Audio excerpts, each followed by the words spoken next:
So the hardest part of deciding to do something better for yourself and instill some good habits into your life is this constant pull that the old version of you forever has over the current version of yourself. If you're trying to become a better version of who it is that you are, make changes, and just generally become more progressive or happier, you're always going to be pulled back in the direction of what it is that's familiar to you, and oftentimes what it is that you don't like about yourself. And this doesn't mean that you're losing that battle, and it doesn't mean you're not doing the right thing. If anything, it means you're exactly where you should be. And I think it's important that when we decide to make changes for ourselves, we are aware of the strength that our familiarity to old habits has. Your mind loves to keep you safe, or at least try to keep you safe.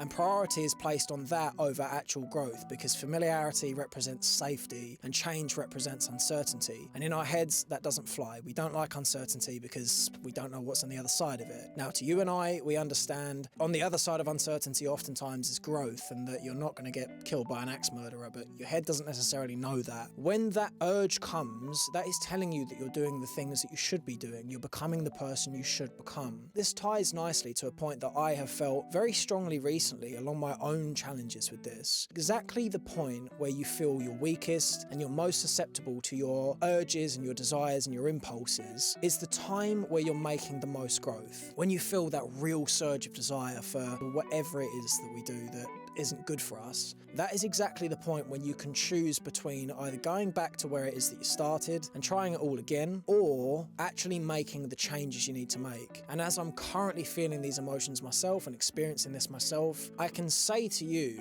there's a brief moment when you're choosing between who it is you want to be and who it is that you currently are, and all of the associated negatives of that, where you can make that decision and you can either just go straight back to where you were, or you can put yourself one step further away from how strong those impulses are. You'll notice with your own difficulties, the desire for whatever it is you have logically outlined as something you want to keep away from is tremendous, and you have this horrific pull towards the things you know logically you don't want to associate yourself with anymore. It's important that you keep grounded, that when you're at your weakest and when you feel the most susceptible to the complications of your former habits is exactly the time when you can choose to make the real exponential growth that gets you away from your bad habits. That said, along this journey, along trying to improve, you're going to get set back, and you have to accept that. Whatever you're trying to do for yourself, you will undeniably fail at, and you will have to try again, and that's fine.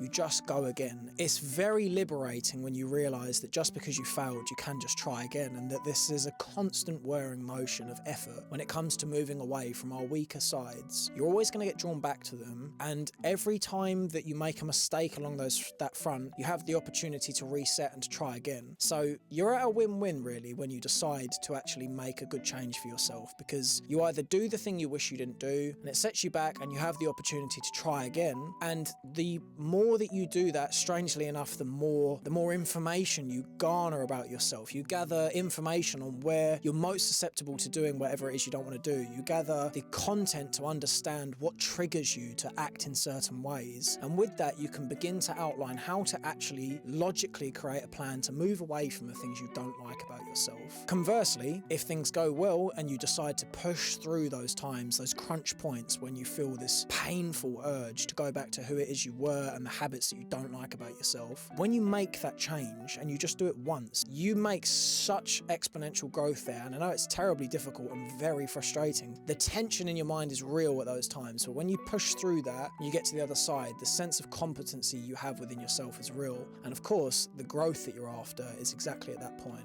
Expect to fail, and when you do fail, just try again, because you have no other choice. You can either give up and you'll just be condemned to forever be discontent, or you can just try again and learn from the mistakes that you've had this time, learn from the things that pushed you to do what it is you've done, and then accept that you'll probably fail again and again and again and again until you gradually get better. It's unlikely that you'll just have this linear growth where you decide, I'm going to do this from now on, and then it's just exponential. It doesn't go that way, and that's fine. And it's important that amidst that, you're just comfortable with that truth. You're comfortable that you will be pulled back to your old self, because it's what your mind is used to and it's what you've done for a long time. Just because you feel those pulls, and just because you have those feelings of weakness when you make mistakes, or just when you're pushing through those hard times of impulse, doesn't mean you're on the wrong track.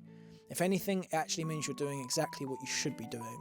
And for that, I'm very proud of you, and I hope that you carry on doing exactly what it is you're doing. You keep trying, you keep working, and I promise you, you will see a tremendous amount of growth and thus a lot of happiness for making that change for yourself. See you in a bit.